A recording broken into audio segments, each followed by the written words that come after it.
Les présidents russes et iraniens se sont rencontrés vendredi dernier à Moscou pour signer un accord de partenariat stratégique actualisé. Alors que les médias occidentaux insistent sur l'état confidentiel de l'accord de coopération, le ministre iranien des Affaires étrangères a mis en relief la nature économique de ce plan stratégique. Il a déclaré à la presse que cet accord a de partenariat global entre l'Iran et la Russie couvrait tous les aspects des relations entre les deux pays. Cependant, je cite, la nature de cet accord est principalement économique, couvrant tous les domaines économiques, y compris le commerce, le tourisme, les transports et l'énergie. Fin de citation. Il ajoute, ce traité s'inscrit également dans le domaine de la coopération culturelle, scientifique, universitaire, juridique, de télécommunications, de médias. Fin de citation. Alors, d'un point de vue géoéconomique et géopolitique, au-delà du renforcement des aspects sécuritaires et militaires, c'est certainement la coopération dans le domaine des hydrocarbures, notamment le gaz, qui occupe une position centrale dans ce nouvel accord russo-iranien. Lors de sa conférence de presse avec Pezeshkian, Poutine a déclaré qu'il envisageait de commencer les exportations de gaz vers l'Iran à seulement 2 milliards de mètres cubes par an, probablement en raison du manque d'infrastructures dans le nord de l'Iran, avant de les porter à 55 milliards de mètres cubes. C'est la même capacité, rappelons-le, que celle du gazoduc Nord Stream 1, aujourd'hui abandonné vers l'Union européenne. Son ministre de l'Énergie a déclaré plus tard aux journalistes que le gazoduc passerait par l'Azerbaïdjan et que les négociations sur les prix étaient en phase finale. Leur conclusion révolutionnerait l'industrie, selon lui. Dans ce cadre, le corridor NSTC est substantiel puisque l'objectif est d'augmenter leurs échanges commerciaux mutuels en qui s'établissent actuellement à 4 milliards de dollars, ce qui aidera la Russie à atteindre plus facilement d'autres marchés du Sud global tout en soulageant l'économie iranienne assiégée par les sanctions.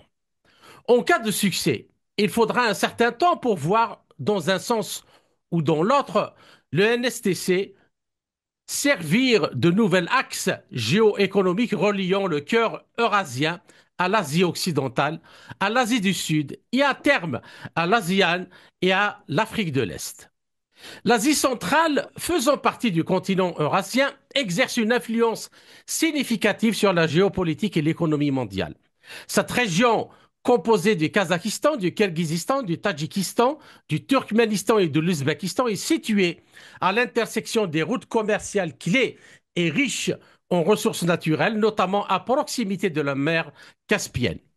Après l'effondrement de l'Union soviétique, ces pays ont commencé à façonner activement leur politique étrangère et leur identité nationale en essayant de trouver un équilibre entre les puissances régionales, la Russie et la Chine, et les pays occidentaux, y compris les États-Unis. Ainsi, avec le début de l'administration Trump 2.0, comment les choses vont-elles évoluer avec l'Iran, la Russie, la Chine, et comment cela se déclinerait en Asie centrale? Alors, pour discuter de toutes ces questions, j'ai l'honneur et le plaisir de recevoir depuis Paris le géopoliticien et essayiste français François Martin, auteur de deux livres majeurs, L'Ukraine, un basculement du monde et Le temps des fractures, l'Occident contre le reste du monde aux éditions Jean-Cyril Godefroy. François Martin, bonjour et merci d'avoir accepté de nous accorder cet entretien. Bonjour, cher Kamal. Je suis très heureux de faire cet entretien avec vous. Je suis très honoré. Ah ben, Et en même temps, tout l'honneur est pour nous. Alors, avant ouais. de vous poser la première question, j'aimerais d'abord que vous nous montriez, si vous les avez prévus, vos Ah, deux livres pour nos auditeurs, pour qu'ils puissent oui. avoir une idée de ces deux. Et voilà. Donc, le premier, c'est l'Ukraine, un basculement du monde. C'est celui-ci. Voilà. Voilà. avec un enfant qui marche vers Vers un point l'avenir avec un d'interrogation. grand point d'interrogation. C'est le premier que j'avais lu, que j'avais fait. Et le deuxième, c'est Le temps des fractures. Alors, vous voyez, le monde est fracturé en deux. Et j'avais écrit ça le premier au début de la guerre d'Ukraine, donc un basculement du monde. Je pense que je ne m'étais pas trompé. Et le temps des fractures, je pense que je ne me suis pas trompé non plus. D'accord. Voilà. Alors, François Martin, quelle est votre appréciation du nouvel accord signé entre l'Iran et la Russie dans le contexte de l'arrivée de Trump, de la situation en Ukraine et du cessez-le-feu à Gaza, après le Liban et enfin de la situation en Syrie? Et je rappelle que Trump, dans son discours hier, il avait dit que il ferait tout pour asseoir la paix et que sa présidence sera une présidence de pacification de toutes les régions du monde et qu'une guerre ne se gagne pas uniquement sur le terrain, elle se gagne aussi en étant évitée. En même temps, il annonce qu'il va faire de l'armée américaine la plus grande armée du monde. Et en réponse à ces déclarations, Poutine dit que son pays est prêt aux négociations. Alors, comment jugez-vous tout ça? Alors, il faut d'abord replacer ça, je pense que c'est très important dans le contexte international qui prévaut actuellement, tant en ce qui concerne la guerre d'Ukraine que la guerre de Gaza. Parce que si on ne comprend pas le contexte, on ne peut pas juger de l'importance de cet accord russo, russo-iranien qui est majeur, en effet. Alors, je vous donne mon sentiment et mon analyse des choses. Sur le conflit ukrainien, le contexte général d'abord, c'est que Trump vient de se faire élire d'une façon absolument triomphale, mais ça reste une victoire qui va être très limitée dans le temps parce que le système américain fait qu'il a que jusqu'aux élections de De mi-mandat qui ont mi-mandat, lieu oui. l'année prochaine, il ne faut pas l'oublier, et que traditionnellement, on fait payer au président et à son administration les erreurs qu'il a pu commettre, et à ce moment-là, on donne en général moins de pouvoir au président parce qu'il perd ou une des chambres ou les deux.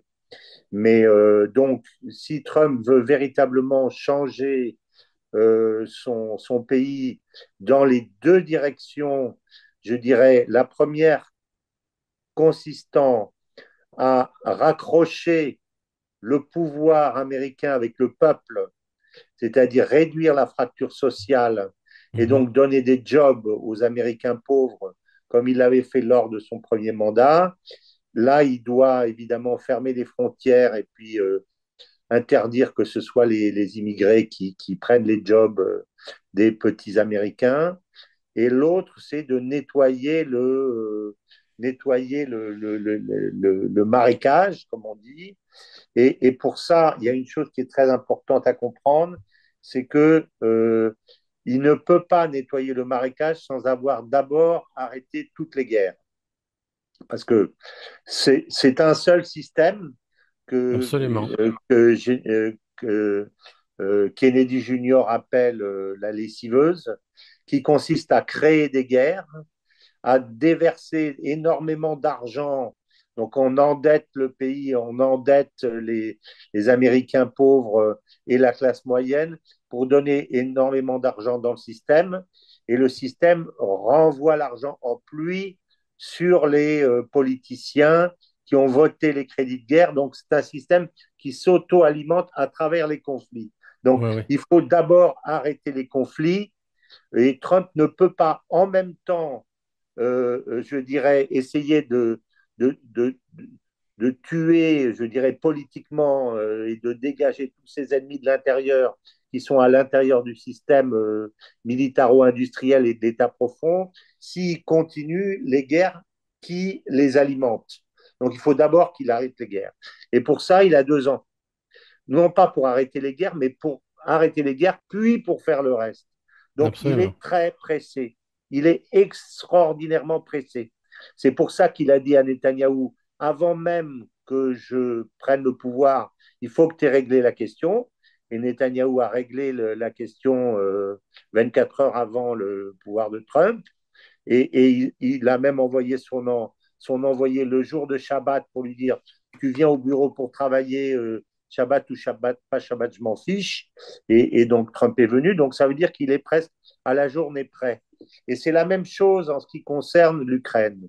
Donc, moi, mon sentiment par rapport à ça, c'est que Poutine a fixé un certain nombre de conditions préalables.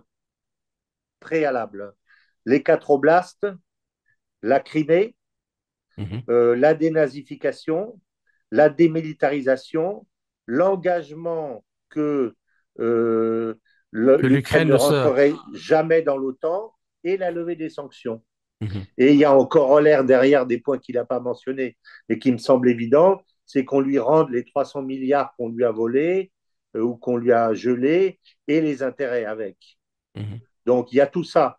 Donc par rapport à ça, euh, Trump est dans une négociation où il regarde sa montre toutes les 10 minutes et l'autre lui dit, ben, écoute, si on ne se met pas d'accord, on se revoit dans un mois, il n'y a pas de problème. Puisque moi, de toute façon, j'attends que vous retiriez les troupes qui sont dans le saillant de Kursk, qui, moi, ne posent aucun problème sur le plan géostratégique parce qu'elles sont à 20 kilomètres de la frontière de l'Ukraine. Mais par contre, symboliquement, vous êtes sur le territoire russe. Donc, commencez à partir. Euh, si vous voulez escalader, moi, j'ai mon missile Oreshnik, c'est-à-dire si vous voulez tirer dans la profondeur, moi, je peux vous défoncer vos usines qui sont en Angleterre, en France, etc. Donc, vous n'avez pas de moyens. Si vous voulez aller à l'escalade nucléaire, eh bien, écoutez, moi, je vais peut-être disparaître, peut-être, mais vous disparaîtrez certainement, parce que moi, je suis capable de tirer des missiles nucléaires à Mach 15 et pas vous. Donc, qu'est-ce que vous voulez, mon cher Donald? Vous Mhm. voulez la paix ou vous voulez pas la paix? Si vous voulez la paix, vous me donnez tout ce que je veux. Sinon, moi, je continue à grignoter. La semaine prochaine, Pokrov sera tombé. Dans 3 mois, Slaviansk et Kramatorsk seront tombés. Et après, ben, j'avancerai tranquillement et j'irai à Odessa. François Oui. Martin, cet accord irano-russe, comment vous le placez dans le contexte que vous avez brillamment rappelé maintenant? Alors, ce que je veux dire simplement, avant de vous répondre, c'est que si on fait ça, à mon avis, en plus, Trump est pressé parce qu'il faut qu'il rejette la responsabilité de cette stupide guerre à Biden. Donc, Mhm. il va tout lâcher, il va tout donner. Et il va chercher. Et d'autre part, il n'a aucun moyen d'escalader ni de punir. Il n'a pas de bâton. Par contre, il a des carottes. Et c'est à Mhm. ça que je veux venir. C'est-à-dire que D'accord. je pense qu'une négociation entre Poutine et Trump, non seulement par rapport à la question d'Ukraine, mais d'une façon globale, ne peut se faire que par rapport à une réconciliation commerciale. Donc, je pense d'abord que les États-Unis seront bien disposés par rapport à ce que la Russie est en train de faire, parce qu'ils ne pourront pas faire autrement. D'accord. Ça, c'est le contexte, c'est celui-là. On ne sera pas dans un contexte de guerre froide, parce que la période de la guerre froide est en train, qui s'est prolongée jusqu'à maintenant, est en train de tomber et on reconstitue d'autres choses. Et les Américains vont vouloir rentrer dans le système des BRICS, dans le système multipolaire, comme non pas comme une puissance hégémonique, mais comme une puissance du monde multipolaire. C'est Ouais, ouais. ça la stratégie de Trump. Et ceci qui est vrai pour la relation avec la Russie est également vrai pour la relation directe avec l'Iran de la part des États-Unis. Je vais expliquer pourquoi. Parce que la guerre de Gaza, aujourd'hui, n'est pas une guerre, je dirais, d'Israël contre Gaza. C'est une guerre des États-Unis contre l'Iran, en fait, par proxy interposé. Ouais, C'est ouais. ça la véritable guerre. Or, un élément est très important à comprendre, et ça, moi, j'ai eu un article il y a 2 jours. Il semble, je dis il semble, que lorsque Trump a tordu le bras de Netanyahou pour lui faire accepter l'accord, en fait, les informations comme quoi le bras, Netanyahou s'est fait tordre le bras, ne sont pas venues des Américains, mais sont venues de Netanyahou lui-même. D'accord. Et ça, c'est pourquoi? Et je vais venir à votre question, mais il faut faire comprendre ça, c'est très important. Parce qu'en fait, Netanyahou est dans un piège. Parce qu'il est dans un piège absolu, parce que, en fait, les Américains ont expliqué eux-mêmes que le Hamas avait totalement reconstitué ses réserves. Et quand on a vu la démonstration de force du Hamas au moment de la libération, on a vu qu'il y avait des milliers de soldats du Hamas qui étaient là, qui faisaient la police, qui faisaient la protection, etc., Absolument. avec Absolument. l'uniforme, armés, etc. Donc, j'ai vu plusieurs réactions d'Israéliens qui ont dit on nous a menti, on nous a dit que le Hamas était aux abois, qu'il était foutu, etc. C'est pas vrai. Et en D'accord. fait, le fond de l'affaire, c'est que la cote de popularité de Netanyahou n'a cessé de baisser, alors qu'il a ses élections l'année prochaine. Il ne faut pas oublier ça. Et aujourd'hui, s'il y avait des élections, il n'aurait plus la majorité à la Knesset. Bien. Alors, Donc, donc, je finis juste ça parce que c'est très important de comprendre ça.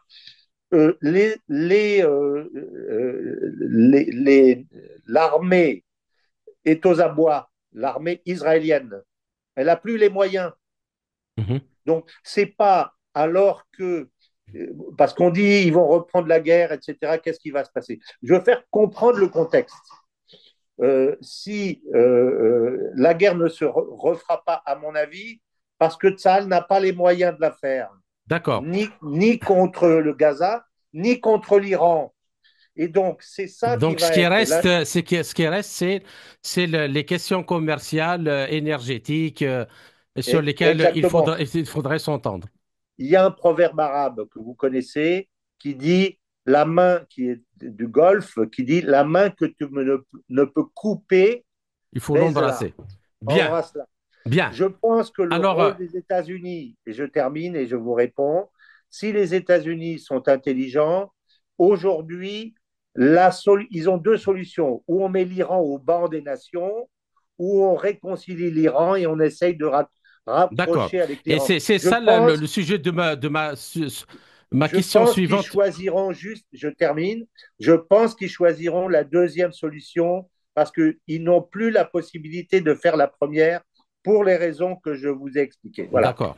Voilà. Bien. Alors, l'Iran, conscient de l'évolution de la dynamique, justement, de la scène internationale, a stratégiquement rejoint l'Organisation de coopération de Shanghai et les BRICS, avec une volonté forte et inébranlable, conformément à la vision de ces organisations d'un développement progressif et indépendant. Et ces décisions, justement, interviennent alors que le pouvoir se déplace progressivement de l'ouest vers l'est, c'est ce que vous venez d'expliquer, et que C'est ça. l'Amérique et l'Europe voient leur capacité à contrôler les développements internationaux diminuer. Et entre-temps, on a la Chine, la Russie, les membres des BRICS et les puissances régionales asiatiques influentes ont saisi ces opportunités et joué un rôle plus actif dans les affaires mondiales. Alors, comment le nouvel accord de partenariat stratégique russo-iranien s'intègre-t-il dans ce contexte dans ce contexte?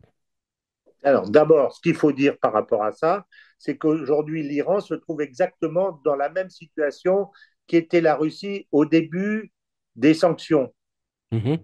C'est-à-dire, on s'est aperçu, on a cru que la Russie allait tomber en quelques semaines, mais on s'est aperçu que ceux qui sanctionnaient la Russie, c'était sanctionner eux-mêmes. Parce que quand vous sanctionnez un pays, si tout le monde le sanctionne, il est sanctionné. Mais si vous sanctionnez un pays, mais que personne d'autre le sanctionne que vous, c'est vous qui êtes sanctionné. Vous êtes sanctionné par vous-même.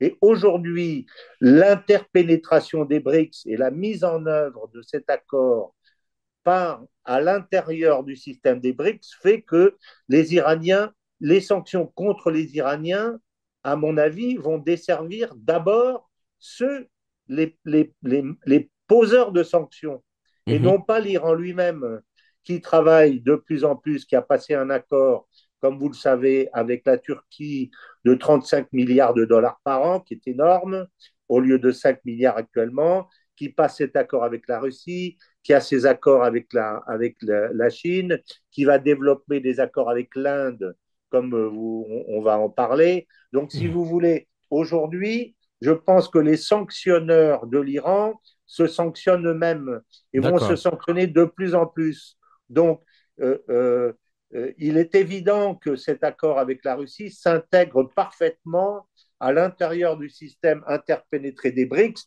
et protège quelque part l'Iran contre les sanctions occidentales.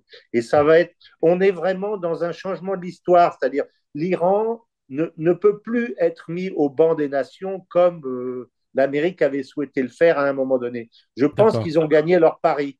C'est ça que je pense. Et D'accord. d'autre part, si vous regardez cet axe, il est absolument majeur. Cet axe nord-sud, Et il est justement, absolument j'en majeur. viens à ça.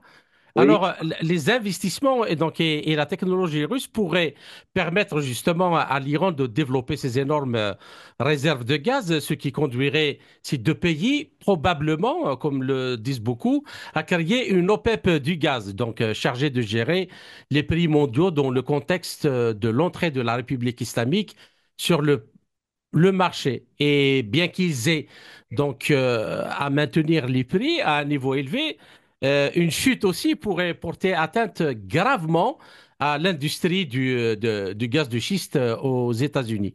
Alors, on a la situation induite par la destruction de Nord Stream 1 et 2 par l'administration Biden, justement, là est mal barré dans ce contexte. Alors, comment analysez-vous cet aspect de la coopération gazière entre Russes et Iraniens et pensez-vous que l'Inde pourrait tenir tête aux Américains et acheter le gaz russe via l'Iran, parce que c'est ça le but justement, c'est que l'Inde puisse un peu desserrer les taux autour d'elle et faire ce choix. Et après tout, hein, comme dirais-je, le gaz acheté par l'Inde sera déduit des volumes livrés à la Chine. Donc, tout bénef pour Trump, pour trouver un peu un équilibre, disons, et apaiser la situation. oui. Alors, je dirais qu'il y a un autre aspect dont vous ne parlez pas avant de parler de l'Inde, c'est de l'aspect de l'Europe. Parce qu'aujourd'hui, une des conséquences de ce que j'ai expliqué tout à l'heure par rapport à la négociation qu'il va y avoir entre les Russes et les Américains, c'est que les Européens vont se trouver livrés à eux-mêmes parce que l'Amérique va tout lâcher dans cette négociation parce qu'elle Mhm. a besoin de couper, je dirais, le membre gangréné. Donc les Européens vont se trouver livrés à eux-mêmes et à mon avis, l'Europe va imploser. Et un des objectifs de ça, c'est de faire rentrer de nouveau le gaz russe en contrepartie en Europe. Ce que je veux dire, c'est qu'il va y avoir une guerre des prix qui va rester entre les États-Unis et la Russie. Et c'est vrai que cette négociation, cet accord avec l'Iran vient à point nommé dans le cadre de la remarque extrêmement juste que vous faites sur un espèce de baisse des prix contrôlés. Parce que le but, c'est de rendre le gaz américain non compétitif. Les Absolument. Russes ont toujours une approche politique des prix. C'est ça la différence avec les prix des pays libéraux qui cherchent à monter le prix au maximum pour gagner d'argent. Eux, ce qui les intéresse, c'est que leurs armes et leurs matières premières servent à obtenir des gains politiques. Et je pense que, parce que sinon, il est totalement illogique qu'un grand producteur de gaz, qui est la Russie, aide l'Iran, qui est un très grand producteur de gaz potentiel, à développer ses réserves. Mhm. Pourquoi est-ce qu'on aimerait développer un concurrent? Mais ça s'insère Absolument. absolument dans le cadre de ce que vous venez d'évoquer, comme quoi il y a derrière ça une espèce d'OPEP du gaz. Et l'idée de ça, c'est de maintenir des volumes importants et, je pense, de maintenir les prix à un niveau tel que la puissance américaine ne puisse pas, la puissance gazière américaine ne puisse pas se développer plus et envahir en particulier l'Europe. Alors D'accord. ça, c'est la partie, le volet européen, et il est évident derrière que l'Inde va profiter de cet accord. Ça me paraît, quand vous regardez la carte et que vous voyez que le gaz doit sortir normalement lorsque le corridor sera terminé à Bandar Abbas, vous êtes juste en face de l'Inde. Donc, vous n'avez Absolument. plus qu'à servir l'Inde. Mhm. Et je pense que c'est Et plus même intelligent. après de toute l'Asie du Sud-Est et même l'Afrique de l'Est. Et même Mais l'Afrique de bien, l'Est. mais bien entendu, donc Mhm. à ce moment-là, l'Iran et la Russie dans le cadre d'un partenariat extrêmement puissant, puisque la Russie donc aura aidé l'Iran, donc contrôlera en partie, je dirais en partie, l'industrie gazière iranienne, se posera à ce moment-là en concurrent du Qatar. Donc, il y a effectivement derrière tout ça une espèce d'OPEP Mhm. que Même ces pays informel. vont contrôler, qui va être informel ou formel, mais que ces pays vont contrôler. C'est véritablement, et ça veut dire aussi que bien que l'accord qui est présenté soit un apport commercial, essentiellement commercial, il est géopolitique et donc il sera, s'il ne l'est pas encore, en fait il l'est déjà, mais les Russes ne veulent pas le dire parce que diplomatiquement, ils n'ont pas intérêt aujourd'hui à faire monter la sauce officiellement trop, mais c'est aussi un accord militaire, évidemment, parce que quand vous créez une industrie comme ça et que vos intérêts sont les intérêts des Iraniens, ils sont aussi puissants, vous ne pouvez pas vous permettre de laisser à ce que des puissances américaines, d'origine américaine, viennent attaquer l'Iran. Vous voyez, Alors, ça par ne se fera rapport à ce pas. point, justement, vous soulevez quelque chose de très important, parce qu'il y a beaucoup de spécialistes qui disent que ce n'est pas, il y a pas, bien qu'il y a des points qui parlent de la coopération militaire, et je rappelle, ce contrat contient 47 articles et il y a une coopération militaire, il y a une coopération sécuritaire et tout qui est prévu.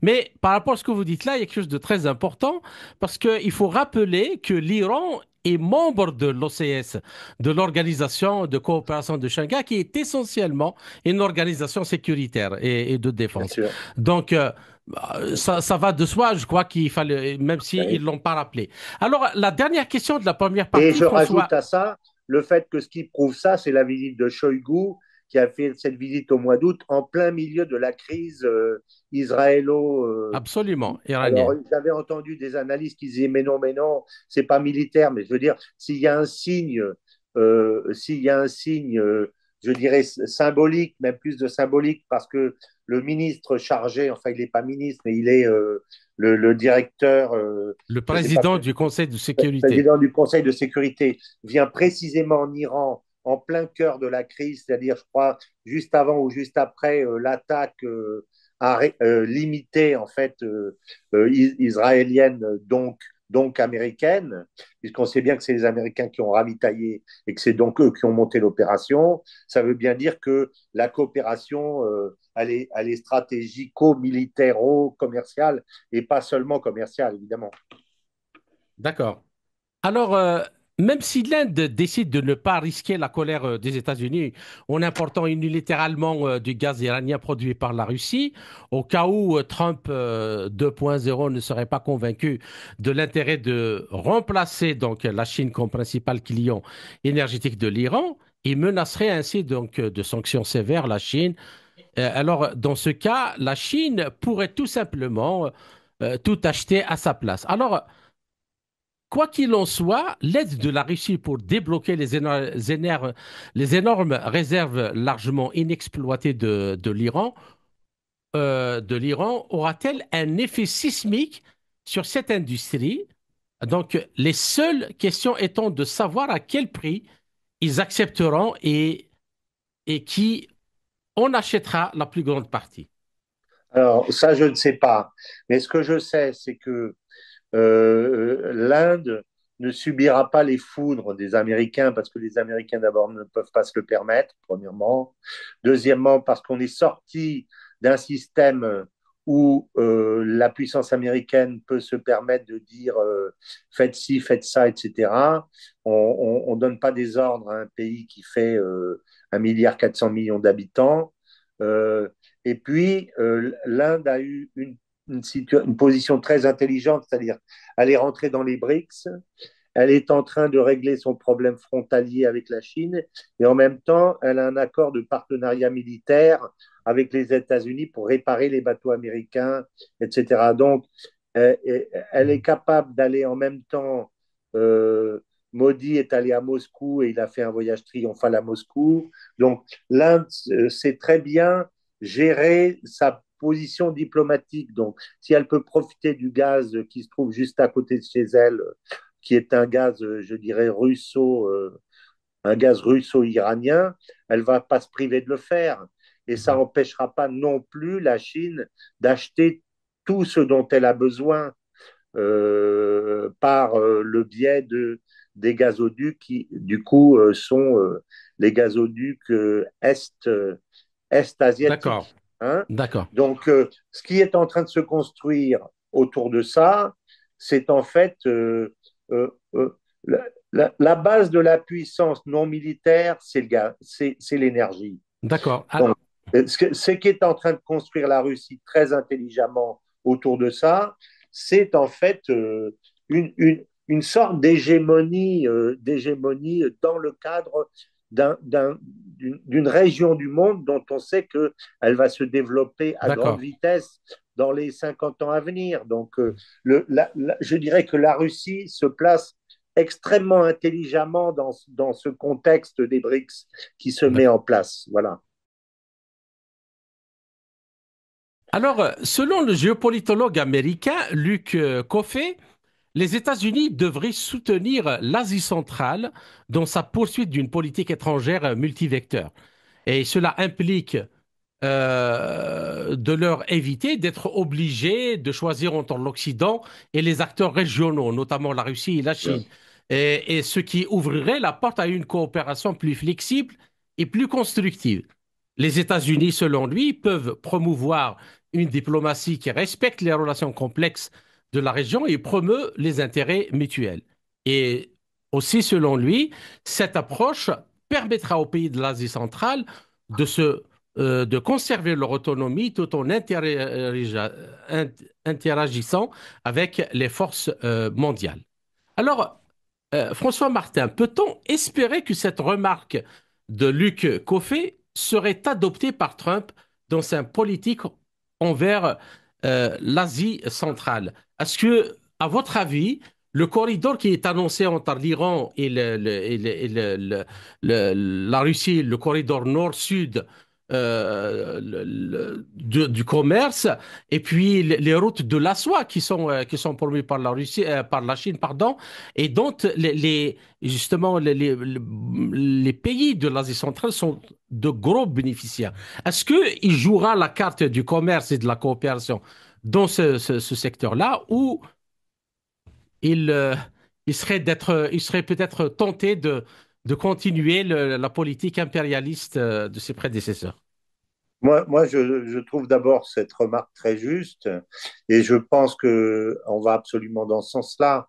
Parce que si au départ, comme je l'ai expliqué, les Américains ont absolument besoin de régler leur conflit et en particulier le conflit de Gaza et que ça ne peut se régler que par une solution politique et pas par une solution militaire parce que les Gazaouis ne peuvent pas être vaincus, à ce moment-là, euh, Trump a intérêt à aller jusqu'au bout et à profiter de sa victoire politique, parce que c'est clair que s'il impose une solution à deux États, à laquelle Israël va être obligé d'accepter, qu'elle va être obligée d'accepter parce que sinon Trump va lui fermer les robinets, ça veut dire qu'à ce moment-là, Trump rentre de plein pied au sein du monde multipolaire et du Sud, et il peut profiter absolument de sa diplomatie, de son avantage commercial, etc. D'abord, il peut signer les nouveaux accords d'Abraham que Trump veut absolument signer, mais Mohamed Ben Salman a dit qu'il ne signerait les accords que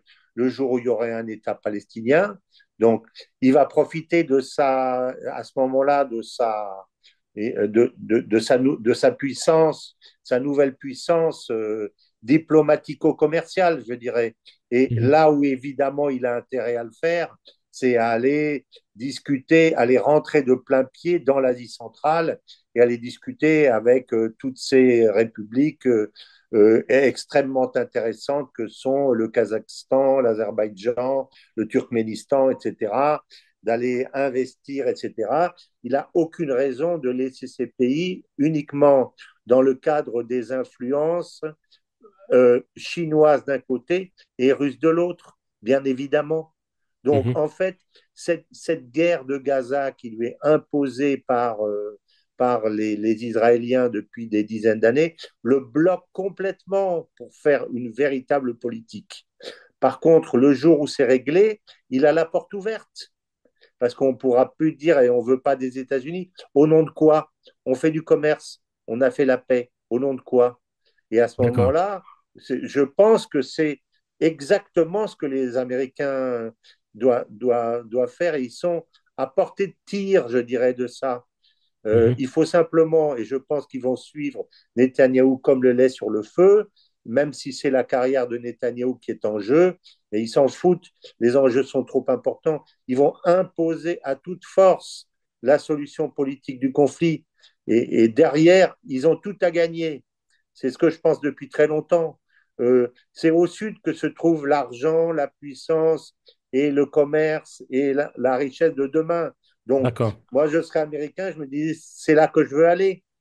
Donc, D'accord. s'il faut sacrifier Israël, je dirais, ou la conception ancienne d'Israël pour pouvoir rentrer dans ce nouveau jeu, mais il faut absolument le faire.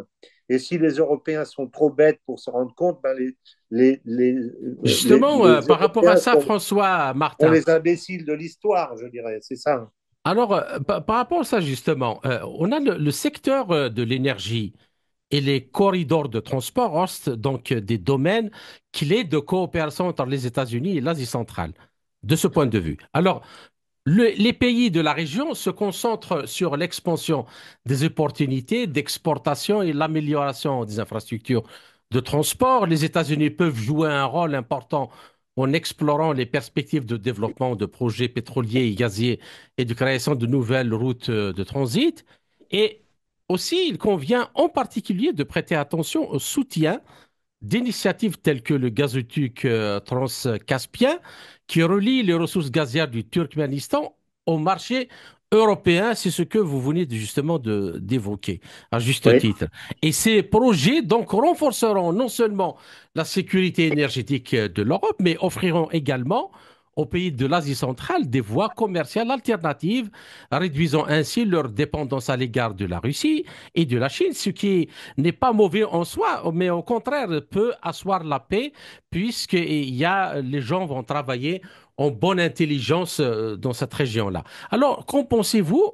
Cela pourrait-il intéresser justement les Américains sous Trump, ou l'État profond néoconservateur continuera-t-il à avoir la main haute dans la politique US en Asie centrale, dans le but d'endiguer la Russie et la Chine? Ben là encore, je pense que l'époque, si vous voulez, de la domination, il faut bien voir que cette guerre d'Ukraine, c'était mon premier livre, c'est véritablement un basculement du monde. Moi, j'ai passé 40 ans à voyager dans le monde entier.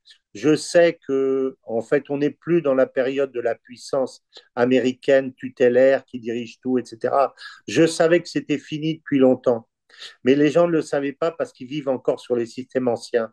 Mais aujourd'hui, on s'en rend compte de tous les côtés. C'est terminé. C'est une autre façon de faire qui est à privilégier. Et je suis persuadé que de toute façon, Trump et son équipe, ils veulent la peau des néoconservateurs. Ils veulent véritablement leur peau. Et je pense qu'ils pensent que les néoconservateurs sont ceux qui se sont enrichis d'une façon énorme en tant qu'une petite clique qui tient le pouvoir, mais ont appauvri non seulement les Américains pauvres, mais également à empêcher le véritable développement de l'Amérique comme une puissance commerciale, véritablement. Et c'est Absolument. ça que Trump veut rétablir. Donc, ça va exactement dans le sens de ce que vous dites. Alors, le problème, c'est que euh, c'est probablement pas par le gaz, comme on l'a expliqué, qu'ils pourront le faire.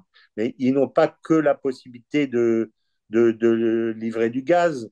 Ils ont du matériel d'armement Mais qui vont essayer de moderniser. le gaz ici, si les Américains justement décident de jouer en bonne intelligence dans la région, il y a leur allié, l'Europe, qui pourrait beaucoup bénéficier justement de cet apaisement Oui, des conflits dans la région. oui, s'ils considèrent, là encore, ils sortent de la position qui consiste à considérer l'Europe non pas comme des alliés, ni même comme des esclaves, mais maintenant comme des morceaux de viande, si vous voulez. C'est Mhm. ça actuellement qu'on est devenu, nous. Les sanctions contre la Russie ont été même pas établies par les États. Moi, je suis français, j'ai honte que mon pays est délégué à la commission qui a mis en place avec le département d'État les sanctions qui ont été ensuite annoncées aux pays européens juste au moment où elles ont été mises en place. Enfin, s'il y a des sanctions à faire, c'est moi qui dois le décider, c'est la France, c'est pas la Commission européenne et Madame van der Leyen qui doit prendre pour mon propre compte les sanctions avec le département d'État américain, si vous voulez. Donc, cette façon de faire, elle est terminée là aussi. Alors, est-ce que les Américains vont se dire, bah, c'est tellement pratique d'avoir l'Europe à la main depuis la Deuxième Guerre mondiale, on les tient, on a construit une Europe, parce que ce n'est pas une Europe des peuples qu'on a construit, c'est une Europe de l'Amérique. Mhm. C'est ça qu'on a construit, en fait, depuis 1945. Alors, voilà. Et le général D'accord. de Gaulle a essayé de sortir de là, et il n'a pas réussi. Donc, est-ce qu'on va venir effectivement à... Moi, je pense qu'on a tous à y gagner, y compris les Américains, à avoir une Europe au lieu d'avoir une Europe qui est pillée par tout le monde, d'avoir une Europe que l'on laisse s'enrichir, grandir, se développer, etc. Mais la question, c'est est-ce que les Européens vont le vouloir? La D'accord. question, elle est là. Ils ont tellement été habitués, si vous voulez, c'est bon. Moi, j'ai connu le pacte de Varsovie entre 88 et 92, Pologne, République tchèque, Hongrie, Pays-Baltes. J'allais partout dans ces pays-là parce que j'achetais les produits laitiers que je vendais en Amérique latine. Donc, j'y suis allé, toutes les laiteries, je suis allé partout. J'ai vu que euh, dès la chute du mur, ces pays sont repartis de l'avant et se sont reconstruit à toute vitesse. Bon, nous, on va être dans un processus un peu similaire, mais est-ce qu'on va avoir les élites et les peuples prêts à se battre pour reconstruire une véritable indépendance politique, économique, commerciale? C'est ça l'enjeu, à mon avis. Je suis prêt à penser que les Américains vont vouloir parier là-dessus. Et si nous, on leur offre la vassalité et l'esclavage avec l'accord de cou, c'est le général de Gaulle qui disait qu'une des plus difficiles choses les plus difficiles quand on est sous la coupe, quand on est, comment dire, un pays colonisé, c'est de sortir de la colonisation dans sa propre tête. Ouais, mental. Ça, ça c'est très difficile. Ça c'est le plus difficile parce que dans le système de colonisation, quelque part, il y a une certaine forme de paresse, je dirais. Bon, ben, on assure ma sécurité, on assure ci, on assure ça. Maintenant, moi, j'ai donné ma liberté contre ça. Donc, est-ce que vraiment, est-ce que je suis prêt à compter sur mes propres forces D'accord. sans pour autant aller critiquer les uns les autres? Moi, je ne partage pas non plus ce système qui est indépendant par les mots et dépendant par tout le reste, si vous voulez. D'accord. Bien. Il y a certains pays que je ne nommerai pas sont des spécialistes de ça. Moi, je suis pour la véritable indépendance, celle qui consiste, celle que Bourguiba défendait quand Bourguiba s'est battu contre les Français à Bizerte. Ça ne l'a pas empêché d'aller faire du commerce avec la France, avec tout le monde. Donc, Ouais. il a pris en main son destin. C'est ça que je souhaite. Et je souhaite que l'Europe prenne en main son destin. D'accord. Alors, pour approfondir un peu ce thème-là, on a l'Asie centrale reste une région clé pour maintenir l'influence géopolitique de la Russie également, mais pas uniquement des États-Unis, puisqu'ils sont un environnement proche. Et les liens traditionnels, donc, la présence historique et l'interconnexion économique créent une base solide pour l'interaction de Moscou avec les pays de la région. Cependant, l'activation d'acteurs extérieurs tels que les États-Unis et la Chine pose le défi à la Russie de développer une stratégie plus flexible et plus efficace en utilisant des mécanismes d'intégration tels que l'OCS, l'OTSC et l'Union des États eurasiens. Et puis on a l'Organisation de coopération de Shanghai, justement, est un outil puissant dans l'arsenal politique étrangère russe. Cependant, l'OCS est également une plateforme où l'influence chinoise domine l'agenda économique. Et l'initiative, la ceinture et la route, les routes de la soie, a fait des pays d'Asie centrale, justement, des bénéficiaires des investissements chinois, augmentant ainsi leur dépendance économique à l'égard de Pékin. Alors, j'aimerais bien que vous nous expliquiez comment Moscou doit-il trouver un moyen d'offrir aux pays de la région des alternatives rentables, comme développer des projets d'infrastructure, comme l'autoroute ou le corridor nord-sud, et promouvoir des projets communs dans les secteurs des transports et de l'énergie. Est-ce que vous voyez ça comme une chance pour la coopération Est-Ouest aussi et une chance pour la paix? Mais bien sûr, c'est à partir du moment où on sort du schéma, je dirais, post-guerre froide et post-deuxième guerre mondiale et néoconservateur, on voit bien, et c'est ce que vous êtes en train d'expliquer depuis tout à l'heure, qu'il y a tout un tas d'opportunités qui s'ouvrent. Il est évident que pour les Russes n'ont pas la totalité des technologies disponibles. Ils sont en train de créer ex nihilo une industrie, une avionique. Ils sont en train de développer les transports ferroviaires vers l'Est, etc. Ils ont tout à faire, mais ils ne maîtrisent pas l'ensemble des technologies, ils n'ont pas tout. Donc, il est évident qu'il y a de la place pour les investisseurs et pour les technologies occidentales pour venir travailler en Russie. Donc, c'est ça qu'ils vont essayer de faire. Et par ailleurs, je rappelle, parce que les gens ne le savent pas, moi, j'ai présidé pendant 18 ans un club HEC qui s'appelait HEC Géostratégie. Et nous avons mis en œuvre un système qui s'appelle les assises HEC de la géopolitique, tous les deux Mhm, ans. Et le premier qu'on a fait en 2019, c'était les enjeux géoéconomiques des routes de la soie, précisément.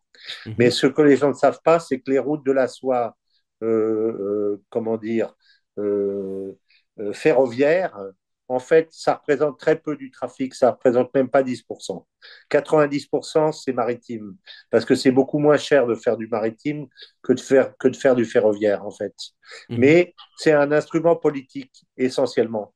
Parce que si ça avait été pour des raisons économiques, les Chinois n'auraient pas fait de tels investissements ferroviaires. Ils auraient transporté, ils avaient les ports, ils avaient les bateaux, ils avaient besoin de ports comme ils ont fait à Sri Lanka, comme ils ont dans d'autres pays, mais ils n'avaient pas besoin. Par contre, ça permet de passer dans un certain nombre de pays, donc d'investir politiquement l'Europe centrale, et puis d'investir dans des projets, parce qu'à partir du moment où on a le train, on dit, bon, ben, je mets une usine à côté du train, etc. Et donc, c'est un puissant moyen d'influence politico-économique, je dirais, mhm. pour les Chinois. En dehors même du fait que les trains partent de l'intérieur de la Chine et que ça permet de mieux contrôler des régions chinoises parce que la région de la côte, elle est très embourgeoisée, elle est très pro-chinoise, mais l'intérieur, il y a des mouvements qui peuvent être des mouvements politiques de libération ou de donc ça permet aussi de mettre la patte de l'État, je dirais, dans l'intérieur de la Chine, l'intérieur même de la Chine, qui est moins contrôlé que la côte, si vous voyez ce que je veux dire. Oui, Mais oui. il est évident que dans le cadre de cette coopération qui est en même temps une compétition, les Russes, eux, ont intérêt à ne pas laisser la porte ouverte à la puissance chinoise complètement. Donc, c'est certain que eux, sur le plan de la coopération militaire, ils ont quelque chose à apporter. Et puis, ils doivent développer la coopération économique. Alors, j'ai pas eu le temps, avant notre émission, de voir quelles étaient l'évolution des échanges économiques et la nature des échanges économiques entre la Russie et les républiques d'Asie centrale. Mais ça serait très intéressant de voir comment tout ça Mhm. évolue depuis combien de temps et si ça se traduit en comment dire en échanges bilatéraux. Ça, Bon, c'est ouais, évident. Ouais. Je suis d'accord avec vous. Et les Russes, pour ça, ils auront besoin de l'Europe. Ils ne absolument. laisseront pas forcément rentrer les Américains avec grand plaisir, mais si les Américains vont voir l'Azerbaïdjan, je vois pas pourquoi, à partir du moment où ils disent, regardez, nous avons réglé le conflit israélo-palestinien, on a réglé la guerre, on a réglé toutes les guerres, maintenant on vient vous voir. Pourquoi, moi je serais le président de l'Azerbaïdjan, pourquoi je refuserais de les recevoir? Ou du Turkménistan, bien entendu. Ils reviendront en force, Mhm. sous une autre forme, mais Bien. pacifique. Pacifique. Alors, ici, pour une dernière question, l'exemple du Kazakhstan, j'aimerais bien qu'on se focalise un peu sur ça, qui est très intéressant, où la Russie et l'OTSC, c'est-à-dire l'Organisation de sécurité, ont démontré leur volonté d'intervenir rapidement en Oui, janvier 2022 pour stabiliser la situation. oui. Donc, a montré que Moscou est capable de résoudre efficacement les problèmes de sécurité, tandis que les États-Unis restent à la périphérie de la sécurité régionale. Et cette affaire peut être utilisée pour instaurer donc la confiance et convaincre les partenaires que les États-Unis ne sont pas un garant fiable de la stabilité. Euh, au moins au début, disons ça, Mhm. au moins au Oui. début. Alors, le rôle de l'OTSC et de l'OCS devrait-il être renforcé par des exercices militaires conjoints, des contributions à la modernisation des systèmes de défense des pays de la région, ainsi qu'un un soutien à leurs efforts antiterroristes? Et comment voyez-vous, dans ce cas, le rôle de l'Iran dans l'architecture sécuritaire et économique en Asie centrale? Alors, le rôle de l'Iran cet ensemble, je ne sais pas trop, parce que je pense que l'Iran a aujourd'hui un problème principal, c'est le problème de son propre développement et puis de sa politique interne. Parce que aujourd'hui, je ne suis pas du tout sûr, contrairement à ce que disent certains analystes occidentaux, que les Iraniens soient vraiment peu en phase avec leur opinion interne. Bon, je ne pense pas du tout que ce soit aussi systématique que ça.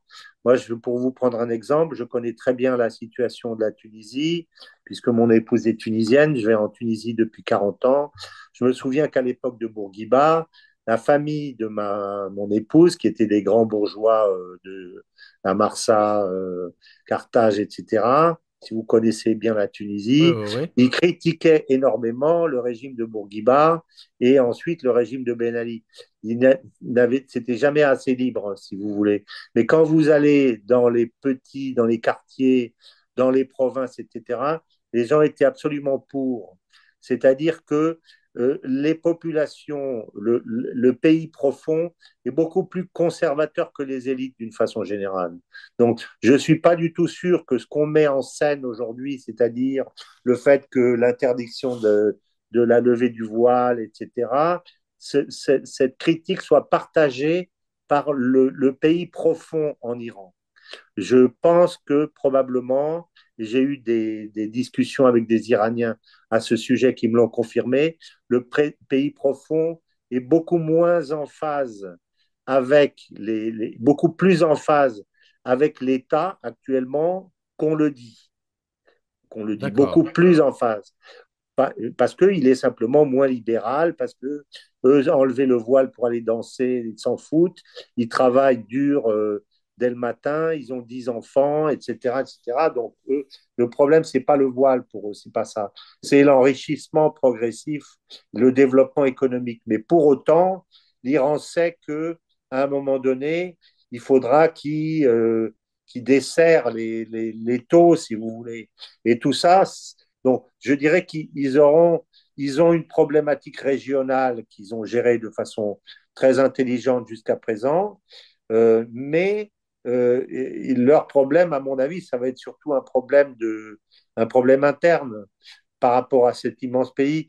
Et ce que vous dites de ce couloir, ce corridor avec la Russie et cet accord avec la Russie va dans ce sens-là.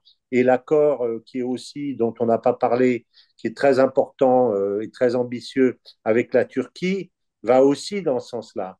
Donc, Mhm. c'est pas l'Iran, à mon avis. Mais ce que vous mettez en lumière, et ça c'est une remarque que je me suis faite en vous entendant, c'est que vous voyez quelle peut être la force des États-Unis s'ils arrivent à prouver que maintenant ils rentrent véritablement avec des intentions pacifiques et pas Mhm. pour déstabiliser.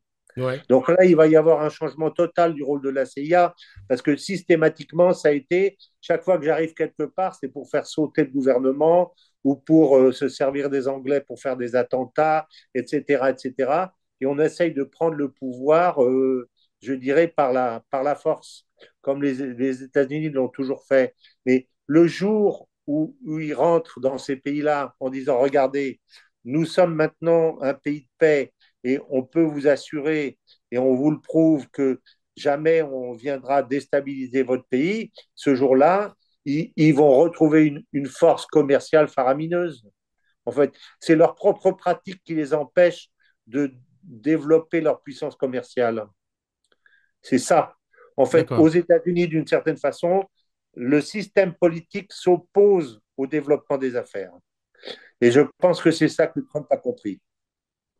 C'est Parce ça que je que pense. quand vous dites il s'oppose ou il s'oppose à la politique des affaires, est-ce que c'est par dessein ou c'est juste la mentalité rentière, facile, parce qu'on gagne beaucoup et plus rapidement en faisant la guerre, en créant les problèmes?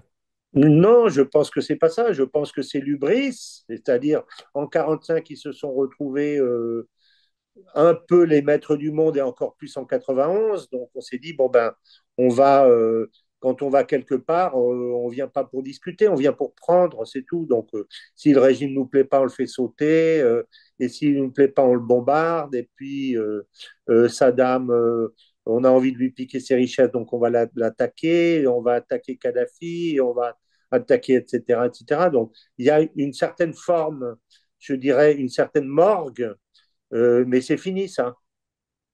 D'accord. C'est fini. On n'est plus dans ce même référentiel. Le Sud donne à la fois des perspectives, des ambitions et des méthodes et une forme d'organisation qui fait que si on veut vraiment profiter de ça, il faut changer de méthode, c'est tout.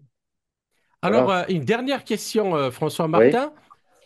Comment voyez-vous l'évolution en Afrique, notamment les pays du Sahel, cette alliance qui veut lancer une banque d'investissement pour développer les infrastructures? Et comment voyez-vous tout ça, l'Afrique, les balbutiements de l'Afrique dans le cadre de cette nouvelle architecture mondiale naissante? Alors, moi d'abord, j'ai été très frappé. Moi qui vais en Afrique, je suis né en Afrique, je suis né au Congo, j'ai vécu au Sénégal, au Maroc. Je connais très bien l'Afrique. Le pays que je connais le mieux de tous les pays au monde, c'est le Nigeria, où je suis allé des dizaines et des dizaines et des dizaines de fois. Donc, j'étais très content qu'au moment des sanctions contre la Russie, juste au début de la guerre, les pays africains se sont exprimés pratiquement en totalité pour dire qu'ils ne votaient pas les sanctions. Donc ça, si vous voulez, c'est une prise de distance, une prise de pouvoir, et même si elle est symbolique à ce stade, parce que les sanctions de l'Afrique contre la Russie n'auraient pas forcément énormément joué, mais ça m'a paru très bien. D'autre part, moi, je suis d'accord avec les prises de pouvoir d'un certain nombre de militaires dans un certain nombre de pays du Sahel comme une affirmation de la volonté de prendre son destin en main, si vous voulez. Je crois à ça.